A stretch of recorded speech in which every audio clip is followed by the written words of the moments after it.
Hi fam, ಎಲ್ಲರೂ ಹೇಗಿದ್ದೀರಾ? I hope ನೀವೆಲ್ಲ ಚೆನ್ನಾಗಿದ್ದೀರಾ ಅಂತ ಅಂದ್ಕೊಂಡಿದ್ದೀನಿ. ನಾನು ಕೂಡ ತುಂಬಾ ಚೆನ್ನಾಗಿದ್ದೀನಿ.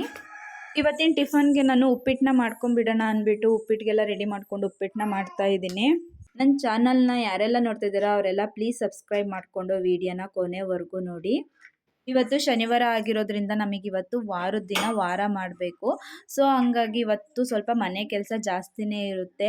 ಹಂಗಾಗಿ ಇವತ್ತು ಒಂದು ಡೈಲಿ ರೊಟೀನ್ನ ಮಾಡೋಣ ಅಂತ ವಿಡಿಯೋನ ನಾನು ಮಾಡ್ತಾ ಇರೋದು. ಟಿಫನ್ ಎಲ್ಲ ಆಯಿತು, ಮಕ್ಕಳಿಗೆಲ್ಲ ಟಿಫನ್ನ ತಿನ್ನಿಸ್ದೆ. ನನ್ನ ದೊಡ್ಡ ಮಗಳು ಹೊರಗಡೆ ಅವಳ ಫ್ರೆಂಡ್ಸ್ ಜೊತೆ ಆಟಾಡ್ತೀನಿ ಅಂತ ಆಟಾಡೋಕೆ ಹೋದ್ಲು. ನನ್ನ ಚಿಕ್ಕ ಮಗಳು ಇಲ್ಲೇ ಆಟಾಡ್ತಾ ಇದ್ದಾಳೆ ಅವಳ ಪಾಡಿಗಳು. ಅವಳು ಆಟಾಡೋ ಹೊತ್ತಿಗೆ ನನ್ನ ಮನೆ ಕೆಲಸನ ಮಾಡ್ಕೊಂಬಿಡೋಣ ಅಂದ್ಬಿಟ್ಟು ಪಟ ಪಟ ಅಂತ ಎಲ್ಲ ಕ್ಲೀನ್ ಮಾಡ್ಕೊಳ್ತಾ ಇದ್ದೆ. ನಾವು ಎಷ್ಟೇ ಕ್ಲೀನ್ ಮಾಡಿಕೊಂಡ್ರೂ ತುಂಬಾ ಮತ್ತೆ ಗಲೀಜು ಆಗ್ತಾನೇ ಇರುತ್ತೆ.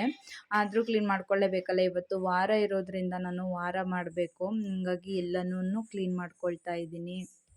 ಕಿಚನ್ನ ಫಸ್ಟ್ ಕ್ಲೀನ್ ಮಾಡ್ಕೊಂಡ್ಬಿಟ್ರೆ ಮನೆಯಲ್ಲಿ ಅರ್ಧ ಕೆಲಸ ಮುಗ್ದಂಗೆ. ನನ್ನ ದೊಡ್ಡ ಮಗಳು ಆಟಾಡೋಕೆ ಹೋಗಿದ್ದಾಳಲ್ಲ ಆ ಕಡೆ, ಅವಳನ್ನು ನೋಡ್ಕೊಬೇಕು, ಇವಳನ್ನು ನೋಡ್ಕೊಬೇಕು, ಮನೆ ಕೆಲಸನೂ ಮಾಡ್ಕೊಬೇಕು.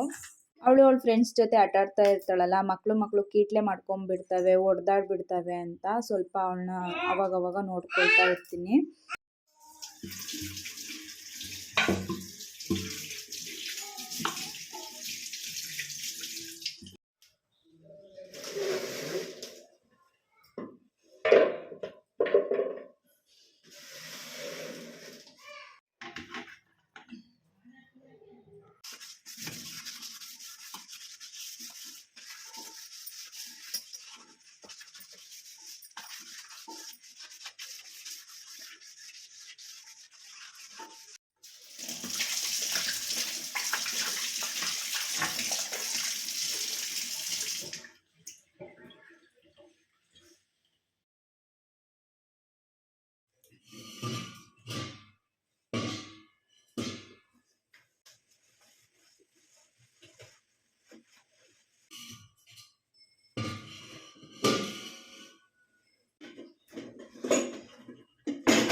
ಸೊ ಫೈನಲಿ ಕಿಚನ್ನ ಕ್ಲೀನ್ ಆಯಿತು. ನನಗೆ ಅಡುಗೆ ಮನೆ ತುಂಬ ಫ್ರೀಯಾಗಿರಬೇಕು, ಬೇಗ ಕ್ಲೀನ್ ಆಗೋ ಹಂಗೆ ಇರಬೇಕು.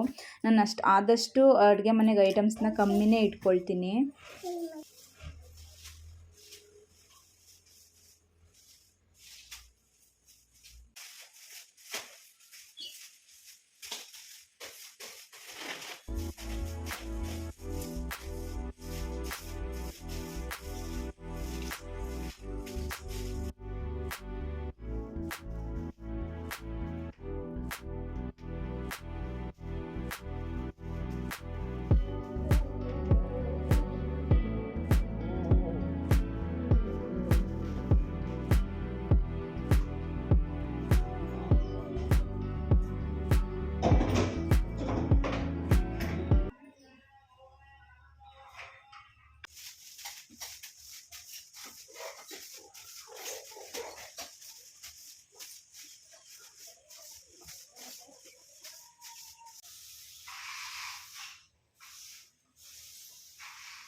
ಎಲ್ಲನೂ ಕ್ಲೀನ್ ಮಾಡಿ ನೀಟಾಗಿ ಜೋಡಿಸಿರ್ತೀನಿ. ನಮ್ಮ ಪಾಪು ಮತ್ತೆ ಅದೇ ಥರನೇ ಎಲ್ಲನೂ ಗಲೀಜು ಮಾಡಿಬಿಡ್ತಾಳೆ.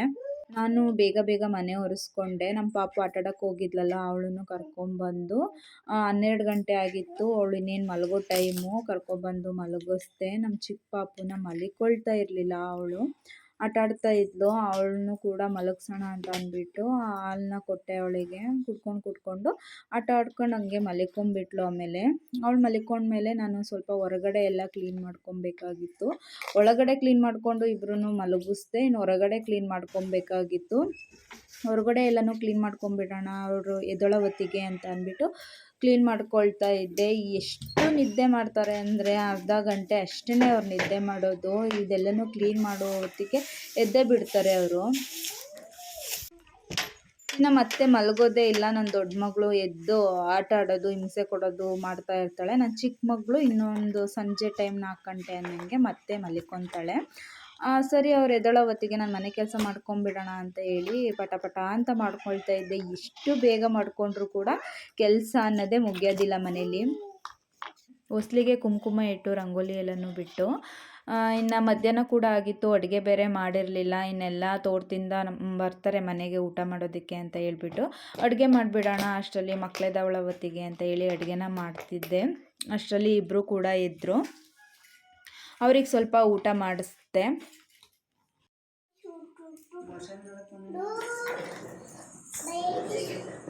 ನಮ್ಮ ಪಾಪುಗೆ ನಿದ್ದೆ ಆಗಿರಲಿಲ್ಲ, ಅವಳು ತುಂಬ ಅಳ್ತಾ ಇದ್ಲು. ಅದಕ್ಕೆ ನನ್ನ ದೊಡ್ಡ ಮಗಳು ಗಾಡೀಲಿ ಕೂರಿಸ್ಕೊಂಡು ಆಟ ಆಡ್ತಾ ಇದ್ಲು.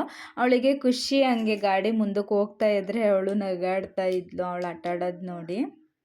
ಅವಳ ಹತ್ರ ಯಾವಾಗಲೂ ಅವಳು ಇದೇ ಥರನೇ ಮಾಡ್ಕೊತಾಳೆ, ಕೂರಿಸ್ಕೊಂಡು ಆಟ ಆಡ್ತಾ ಇರ್ತಾಳೆ. ಅವರಿಬ್ಬರು ಆಟ ಆಡ್ತಾ ಇದ್ದರು. ನಮ್ಮ ಅತ್ತೆ ಸೊಪ್ಪು ಸೋಸ್ತಾ ಇದ್ದರು.